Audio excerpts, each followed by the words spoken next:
So if we can get to the next slide, our next session is on hydrogen production. So the remaining 4 sessions basically take us through a quick journey into the supply chain of hydrogen, more from the lens of company operations and also product experiences. So many of the speakers will share their work and the projects that they've worked in Texas, in the US, globally, what some of those insights and lessons are and what the visions are. So we'll start with hydrogen production.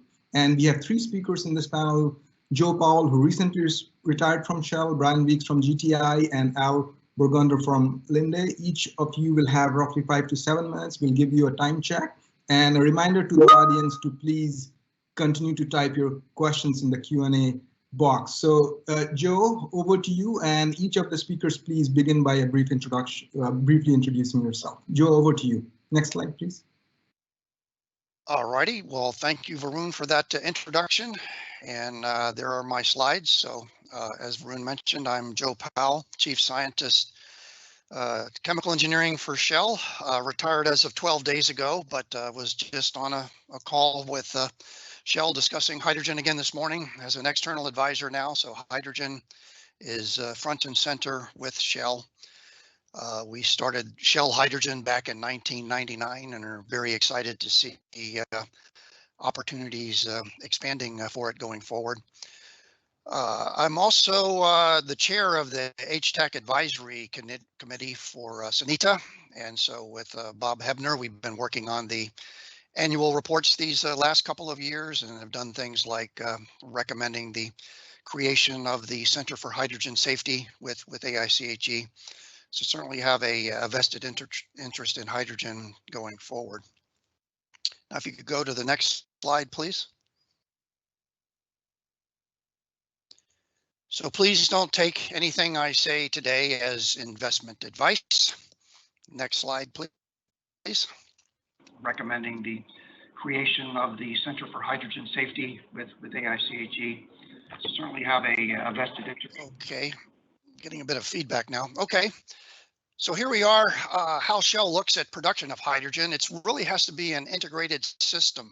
And so if you look at this map of the world, today we do coal, oil, and gas, with LNG being a success story in moving gas around. But the future will be much more about electrification and hydrogen as energy vectors. So in considering where you want to be producing hydrogen and how, you have to look at those end-use vector needs and then how it's transported and get there.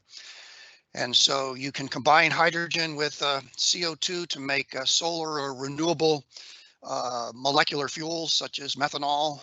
Shell has the biggest plant in the world of converting synthesis gas and natural gas to liquids in Qatar, the Pearl unit. But hydrogen is a nice vector because it's more efficient to use hydrogen as a vector than going through those other molecular hydrocarbon fuels. And yet it has a higher energy density than electricity. And so certainly when it comes to storage and high energy density needs, then certainly hydrogen plays a very unique play within the energy system of looking at how and where we want to be producing the hydrogen. Also, it can be made either via the renewable pathways, which we've talked a lot about today, but also via pathways such as steam methane reforming. That Pearl unit for Shell Process Technology in Qatar actually use Shell gasification, which is oxy-fired process, which actually can capture a larger percentage of the CO2 coming off of reforming natural gas via gasification into hydrogen. So that's exciting technology. But there's also the opportunity to split methane by methane pyrolysis. Instead of making CO2, you can make carbon and hydrogen, and that takes lower energy than splitting water. So all of these production pathways are looked at in terms of how and where we look at sourcing hydrogen technologies across the world. Let's go forward to the next slide. I'll show you a quick slide on methane pyrolysis. So again, a relatively low heat of reaction to decompose methane into carbon black, and also conceivably to take that directly into things like carbon fibers, which you see some nice high-tech potential end uses there in the pictures at the bottom. So looking at expanding the market for carbon to larger markets that may compete and engage in the build industry is one of the active research programs, and an opportunity for using some of the natural gas platform here within the Gulf Coast area in Texas. So again, this can go in parallel with shale gasification or with SMR reforming of natural gas. Let's go on to the next slide, please. So here's how Texas views production, or Shell views production of hydrogen in the Texas area. We've been looking at moonshots for implementing hydrogen across the globe.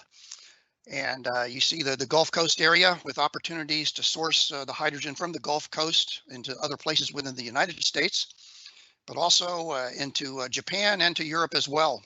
So the question is, what are the blockers and why are we not doing that today?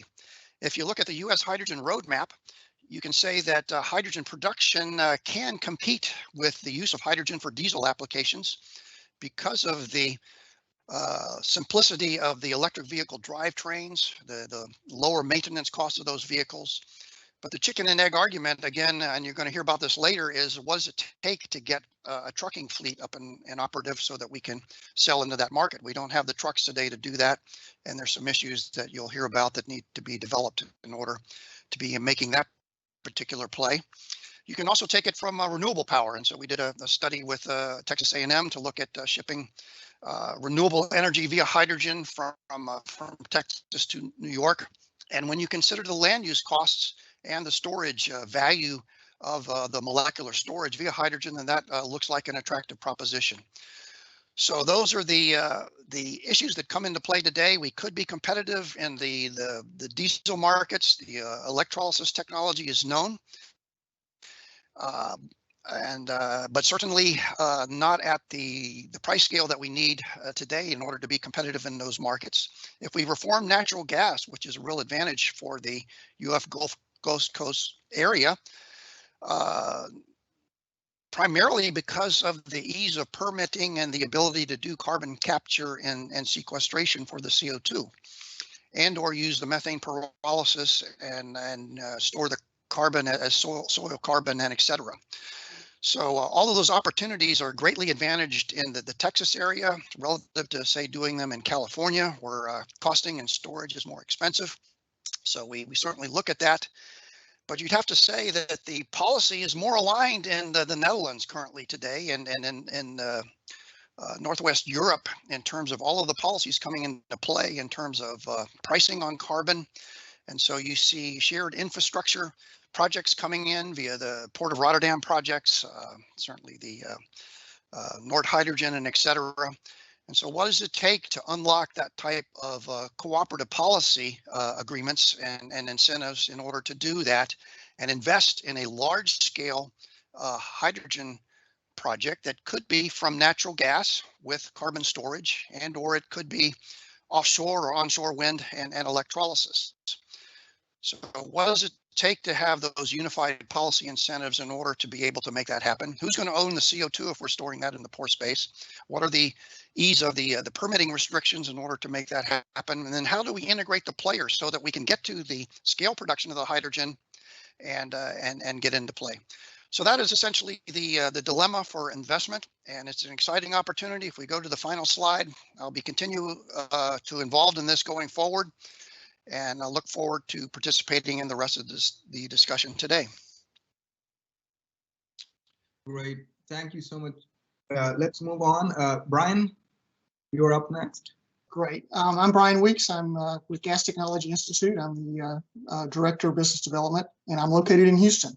And also, too, I'm another one that if you want to get involved in the H2 at Scale Port of Houston study, my contact info is there as well. So I'm a third person you can reach out to for that.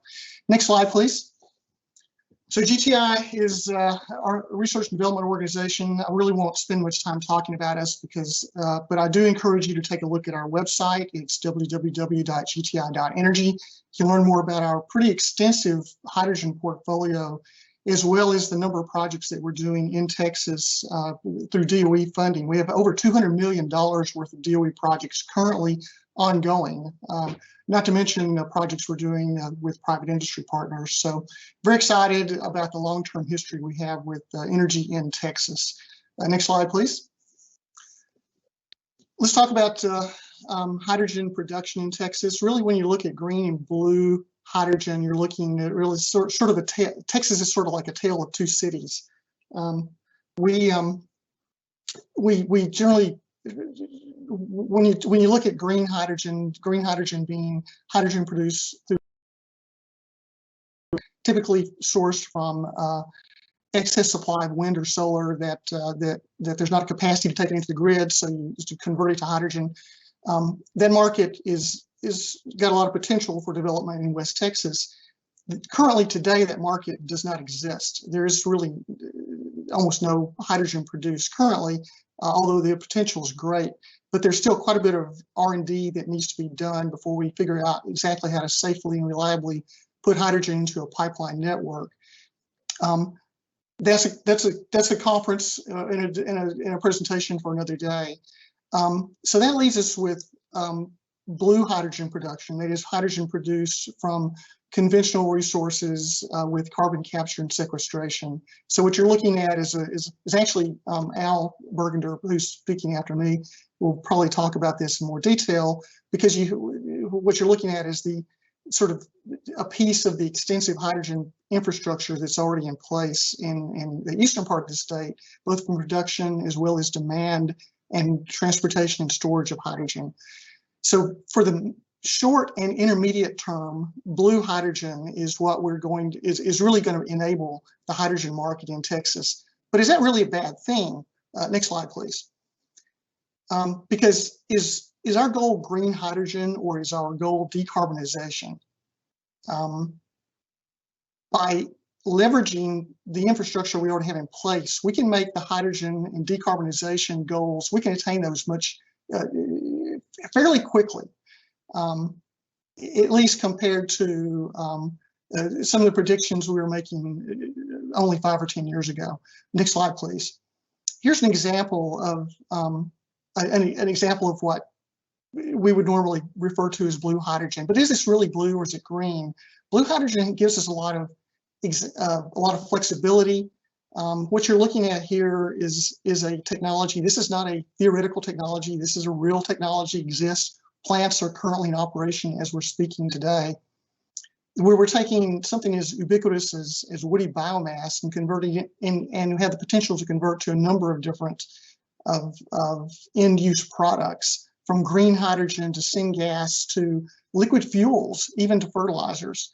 So one of the advantages here is the optionality that blue hydrogen gives you, as well as in a case like this, we actually have the potential of having a negative carbon footprint if you combine the hydrogen generation with capture and sequestration.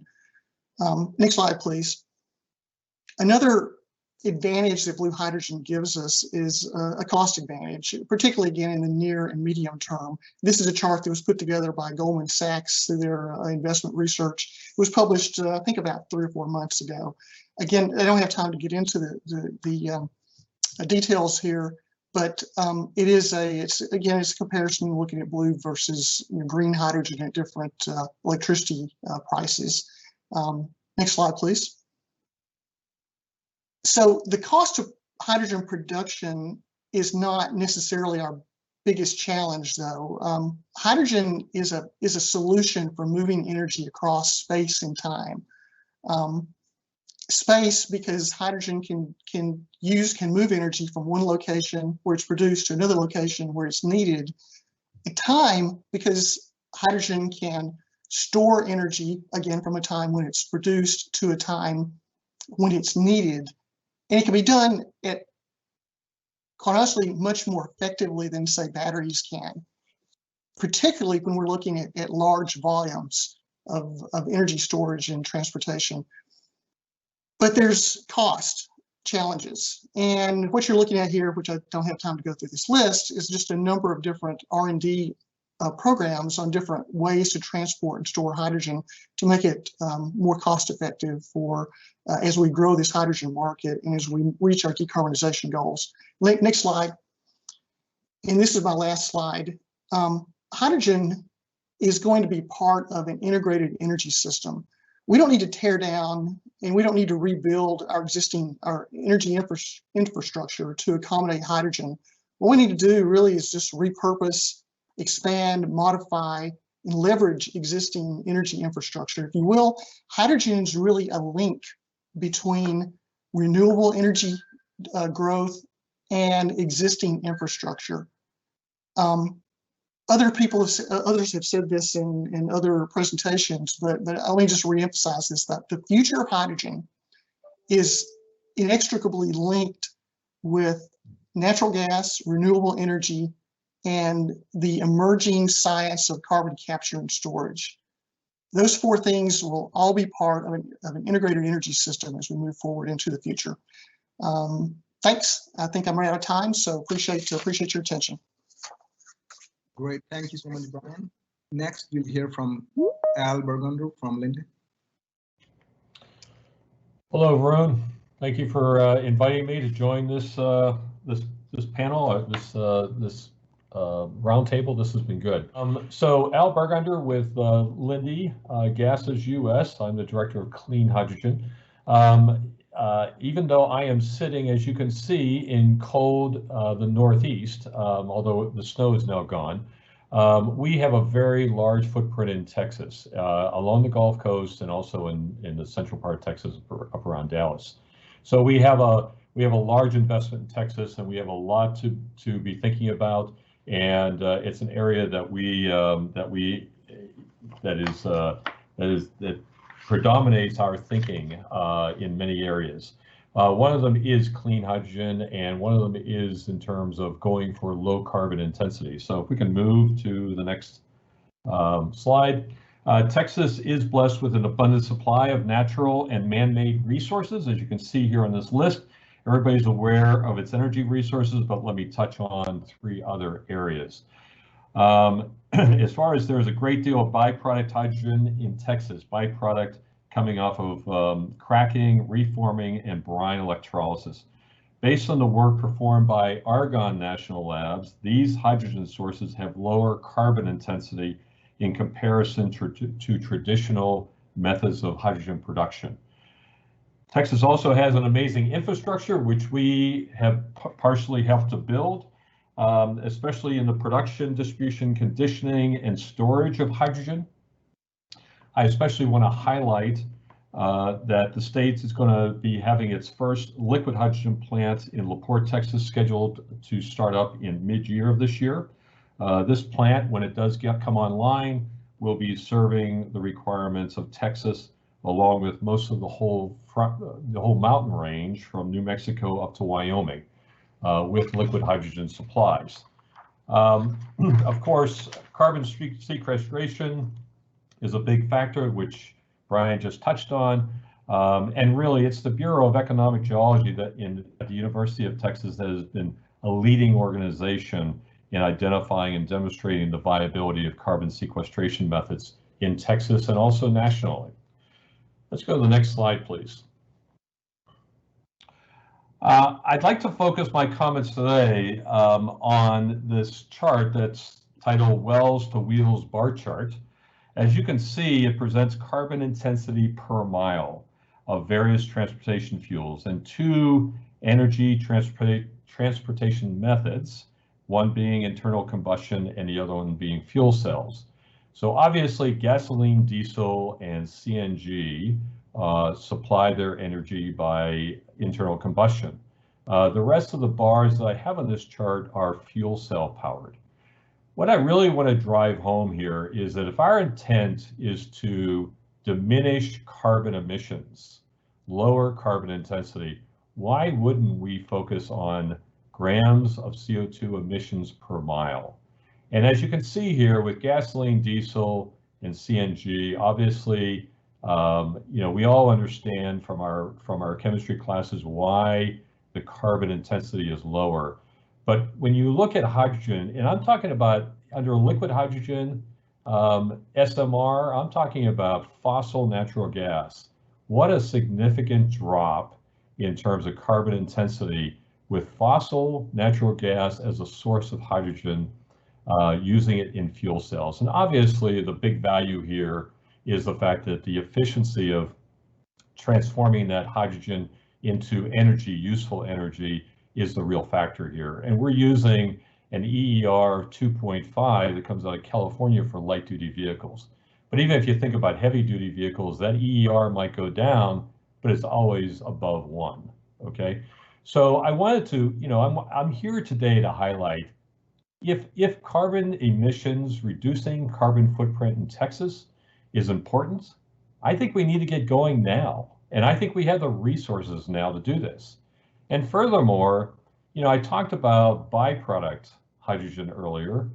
And if we use byproduct hydrogen, which has a lower carbon footprint because it distributes the original hydrogen content across multiple products, then again, we're going lower. We can utilize the byproduct we have in Texas to really, again, contribute to reducing the carbon footprint in Texas. And naturally, if you go to gaseous, only using gaseous hydrogen, which many fueling stations in California are doing, and gaseous hydrogen off the byproduct plants, then again, we can really make some significant impact on the carbon footprint of mobility. And naturally, everybody acknowledges that Texas is going to be a significant renewable electric energy state, and it's going to drive the region in terms of renewable electric energy. And the question is, where is it located, and is it practical in terms of transforming that renewable electric energy to hydrogen? That's the important thing, but we have time to get there. But in the meantime, we can make a significant impact on the carbon footprint in Texas starting today, okay?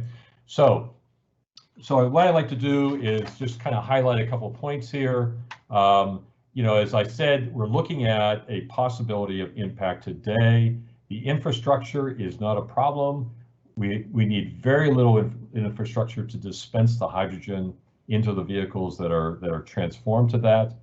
We'll get an added benefit in the state of Texas in terms of zero particulate and the reduction of smog inducing contributing factors. And so you'll get not only low carbon, but you'll also get the benefit of the clean air. Obviously, in terms of doing this, it facilitates the existing market that we have in Texas and the industry transition to zero emission vehicles, because essentially we're not putting the economy through shock. We're putting the economy through a transition. We're utilizing existing resources that exist today. And it's not just Linde resources, it's other companies that have a significant footprint in Texas that are producing hydrogen and have hydrogen byproduct, okay, and those businesses that they are running. And ultimately, it leverages the full capacity of Texas's resources. Lastly, I do want to highlight, we do have to think about jobs. We just can't say we're going to go from high carbon to zero carbon. Okay, it's a shock to the system. We've seen this over the years in terms of other industries. We need to do a transformational process. And I think that we have the resources to do it today. So I would like to encourage this group to think in those terms of carbon per mile, okay? And let's focus on improving the Texas situation, and hopefully that will propagate to other states surrounding Texas. Thank you, Varun. Great, thank you so much, Al. We do have just a little bit time for a few questions. I'll pose the first question to you, Joe.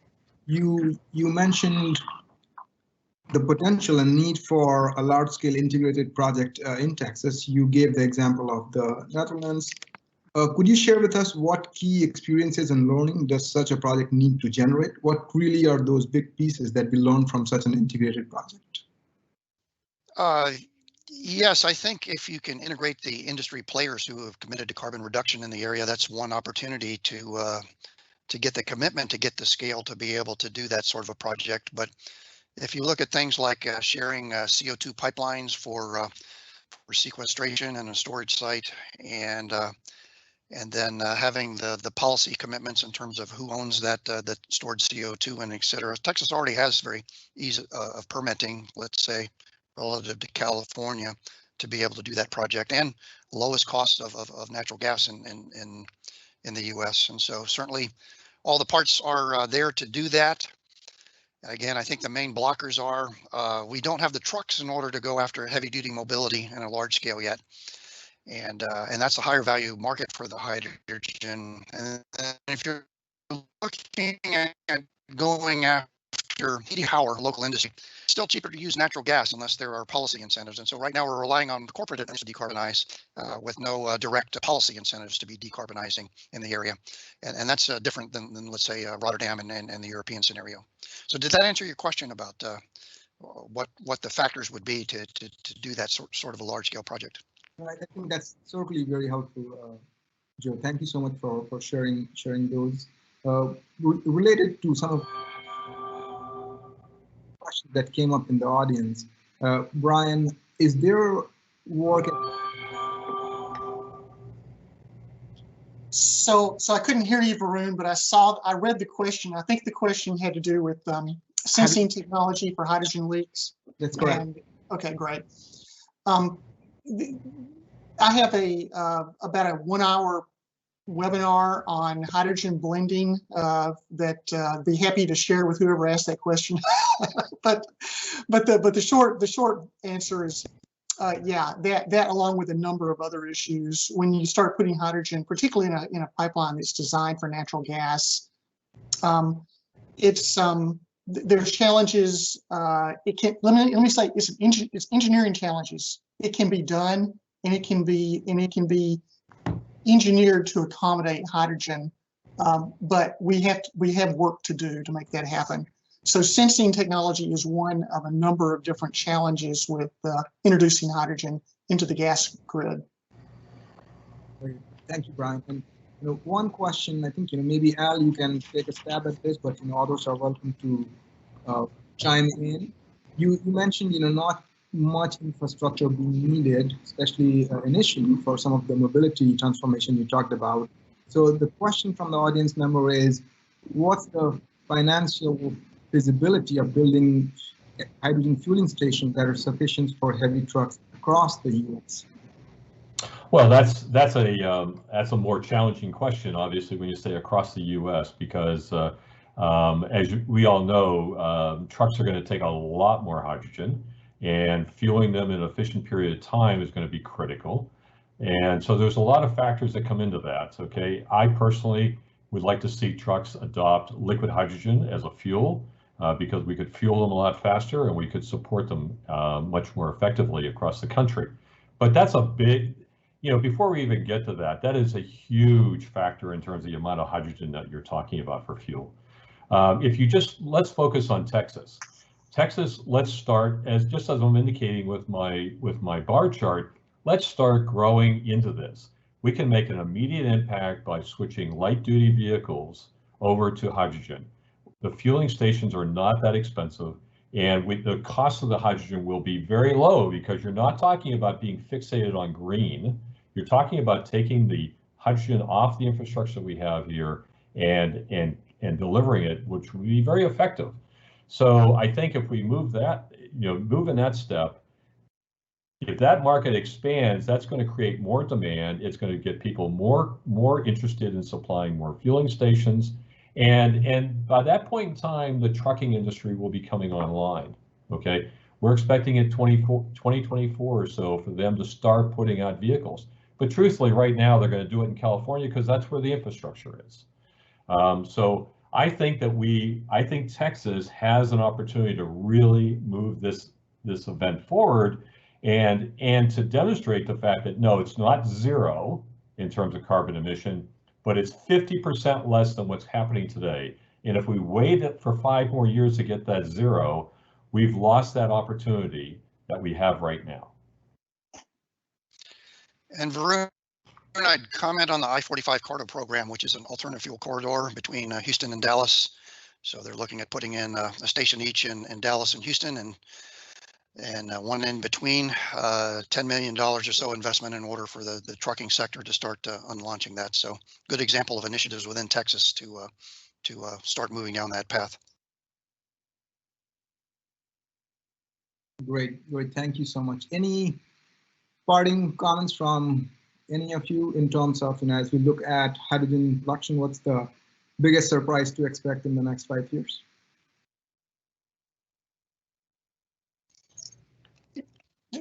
I would be surprised if we don't do it. So I think if we can't do blue hydrogen in Texas, then there's got to be something wrong with the way we're going about it. But we're looking forward to see that happening and developing that consortium to move it forward. Just one quick word, and you're going to roll your eyes when you hear me say this, but I've been working in hydrogen for over 20 years, and okay, here it comes. I'm going to say it. It's different this time. We've seen the cycles go up and down. I've seen them go up and down several times, but it really seems to be different this time. Thank you. Yeah, and one last point on this: we need the vehicles to come to Texas. Okay, there's a chicken and egg issue here. Somebody's got to make the move. Okay, we need the vehicles in Texas. We need the pressure to supply the fuel to those vehicles. We can't wait for. You can't build the stations without the vehicles there. Great. And I think finally, is blue hydrogen acceptable, or should we be pushing the green, and what is the public and the policy, and that certainly impacts the investment risk in terms of investing in either. Totally. You all raised some very important questions, and these will totally inform the discussion going forward. But then also I hear a lot of optimism and progress that has been made. So thank you so much for your time. I hope you all will stick around for the remainder of the meeting. With that, let me point out that we do have a break scheduled. We have just learned that while Representative Veazey is not going to be able to join us live, his team has miraculously produced a video that we will be able to share. We are still working through the mechanics of it. So why don't I suggest this? Why don't we take a little bit of a longer break, just so that in the background we can figure that out, and let's regroup at 12:30 Central. That is about 23 minutes from now. So we'll begin the program, and the video is pretty short. So at the beginning of next session, we'll start with that video and then move right into the next session. So let's take a 23-minute break. Let's grab some lunch, or grab some coffee, and then be back at 12:30 Central US time. Thank you for joining us so far, and hope to see you back shortly.